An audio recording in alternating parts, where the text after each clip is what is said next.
आज मैं आपको सेक्टर 74A, 75A, 76, 77 और 78 की क्या डेवलपमेंट्स हैं वो दिखाने वाला हूँ। साथ में अरावलीज में किस हिसाब से लेपर्ड पार्क बन रहा है उसके बारे में आपको बताने वाला हूँ। मतलब SPR एरिया की जो डेवलपमेंट्स है आज मैं फोकस उस एरिया पे कर रहा हूँ। तो वीडियो में कहीं मत जाइएगा, लास्ट तक बने रहेगा क्योंकि ये डेवलपमेंट्स जो मैं आज बताने वाला हूँ उस एरिया के लिए काफ़ी इंपॉर्टेंट है।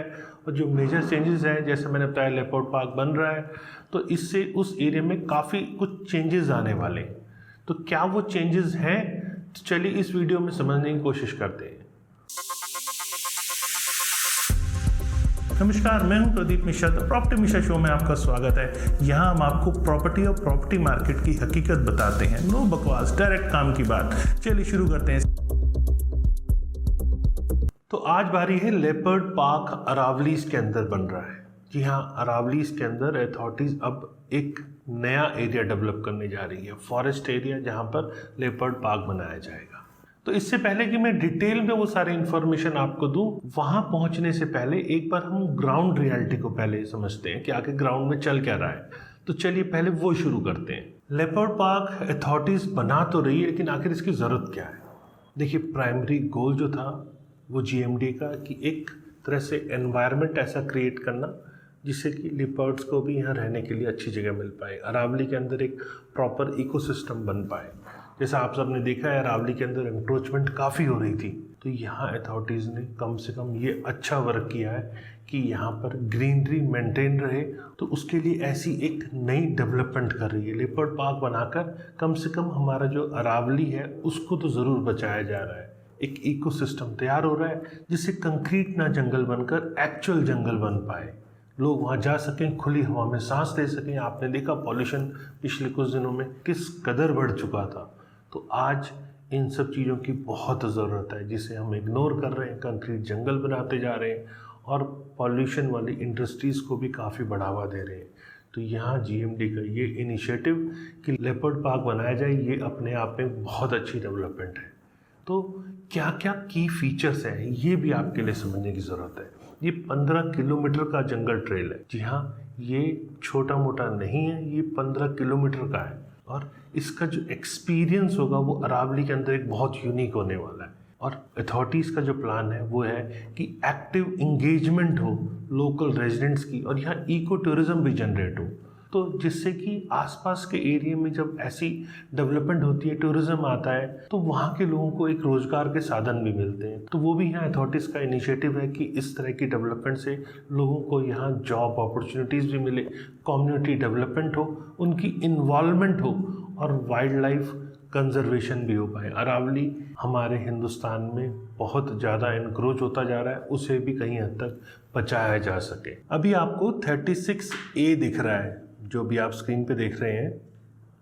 अब आपको मैं न्यू गुड़गांव के सेक्टर्स दिखा रहा हूँ। जो दिख रहे हैं आपको धुंध है, तो बहुत ज़्यादा क्लैरिटी नहीं आ रही है, लेकिन हाँ जो दूर में एरिया दिख रहा है आपको, ये न्यू गुड़गांव के सेक्टर्स हैं और यहीं पास में साथ में खेड़की दौला टोल है।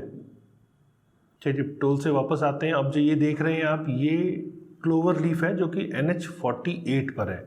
इसके अंदर ये 4 लूप्स हैं, 1 2 3 4। इन जो लूप्स को आप देख रहे हैं इसके अंदर 4 स्मॉल फॉरेस्ट्स बनेंगे, मतलब मिनी अमेजॉन्स कहेंगे इसे। और गवर्नमेंट का एम यहाँ है कि किसी तरह से ग्रीनरी को प्रमोट किया जाए। इसमें मियावाकी टेक्नोलॉजी यूज़ की जाएगी और ये टेक्नोलॉजी पिछले कुछ दिनों में वर्ल्ड में काफ़ी पॉपुलर हुई है। और इसका जो रिज़ल्ट है वो ये है कि जो डिग्रेडेड लैंड है उसमें भी ये अच्छे से परफॉर्म कर पाई है। तो इसीलिए इस टेक्नोलॉजी का यहाँ यूज़ किया जा रहा है कि यहाँ ग्रीन एरिया डेवलप हो पाए। इससे सीधा कार्बन को कंट्रोल करने में हेल्प मिलती है, बायोडाइवर्सिटी प्रमोट होता है और ग्रीन स्पेस अर्बन एरिया में डेवलप हो पाता है। वैसे जो ये 4 जैसे मैंने बताया सर्कल आप देख रहे हैं क्लोवर लीफ के अंदर, इसमें एक सर्कल में अंडरग्राउंड यहाँ पे RRTS का स्टेशन भी बनने वाला है। जैसा कि मैंने पहले भी बताया था आपको कि RRTS का अलाइनमेंट चेंज हो रहा है। अगर आपने वो वीडियो नहीं देखा, डिस्क्रिप्शन में मैं उसका लिंक भी दे रहा हूँ, आप उसको ज़रूर देखें। RRTS गुड़गांव के लिए बहुत इंपॉर्टेंट है और RRTS की अलाइनमेंट अब चेंज हो रही है। चलिए अब थोड़ा सा हम आगे चलते हैं। लेफ्ट हैंड साइड पे आपको जो दिख रहा है ये DLF का कॉर्पोरेट पार्क है। ये काफ़ी पहले बना था और ये अब रेडी टू मूव स्टेज में यहाँ पे ऑलरेडी आपको दिख रहा है। काफ़ी बड़ी डेवलपमेंट ऑलरेडी की हुई है DLF ने यहाँ पर। और अब आप देख रहे हैं TCS वाली बिल्डिंग। ये बिल्डिंग जो दिख रही है TCS की बिल्डिंग है। और ये थोड़ा सा आगे गए और यहाँ हमें अब अमेरिकन एक्सप्रेस दिख रहा है। अब आपको M3M का कॉर्नर वॉक दिख रहा है। अब आप जो देख रहे हैं सेक्टर 74A और 75A देख रहे हैं। इन दोनों एरियाज़ में DLF के पास काफ़ी अच्छा लैंड पार्सल है। इन दोनों सेक्टर्स में जो DLF के पास लैंड पार्सल्स है, अगर हम दोनों को मिला देते हैं तो करीब करीब यहाँ जो साइबर सिटी गुड़गांव की शान कहते हैं, जो ऑलरेडी बना हुआ है DLF का, उससे 3 गुना लैंड है DLF के पास यहाँ पे। तो DLF की फर्दर फ्यूचर में प्लानिंग है कि इसे साइबर सिटी 2 बनाया जाए। अगर ऐसा DLF कर पाता है तो ये एक बहुत बड़ी डेवलपमेंट होगी गुड़गांव के लिए। वैसे द्वारका एक्सप्रेसवे के ऊपर ऑलरेडी ग्लोबल सिटी बन रही है जो करीब 1000 एकड़ में बन रही है। ये दोनों डेवलपमेंट्स आपस में एक दूसरे को बेनिफिट देंगी।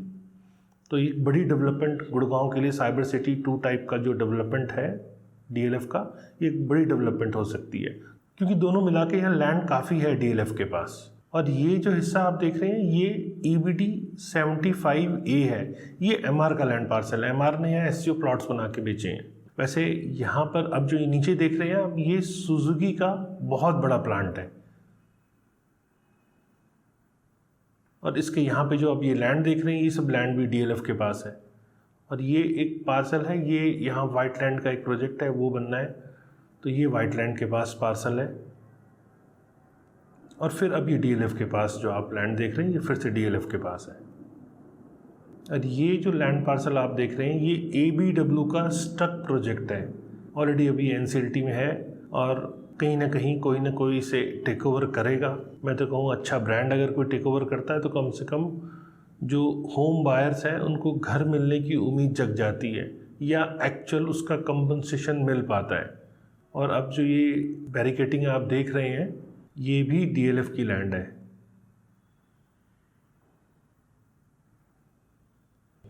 अगर इन दोनों को लैंड को मिला दें तो DLF का यहाँ बहुत बड़ा एक लैंड पार्सल है जिसे अभी तक डेवलप नहीं किया गया है। वैसे आपने सुना भी होगा कि बहुत सारे एडवर्टीजमेंट्स भी चल रही हैं आजकल।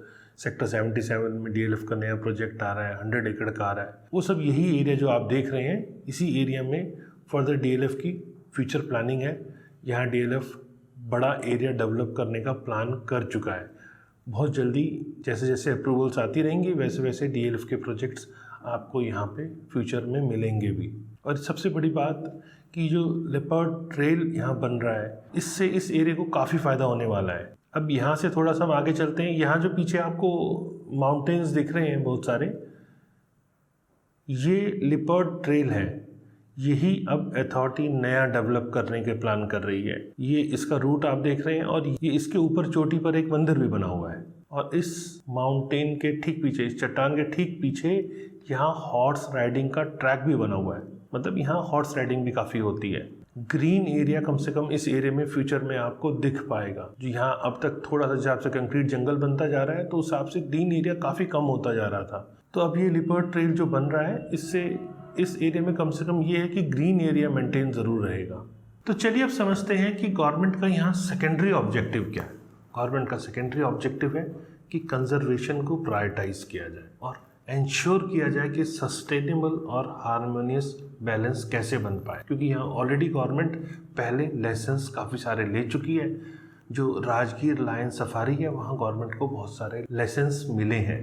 तो इन लेसन्स से जो गवर्नमेंट ने सीखा है गवर्नमेंट उसको वहाँ इम्प्लीमेंट कर रही है।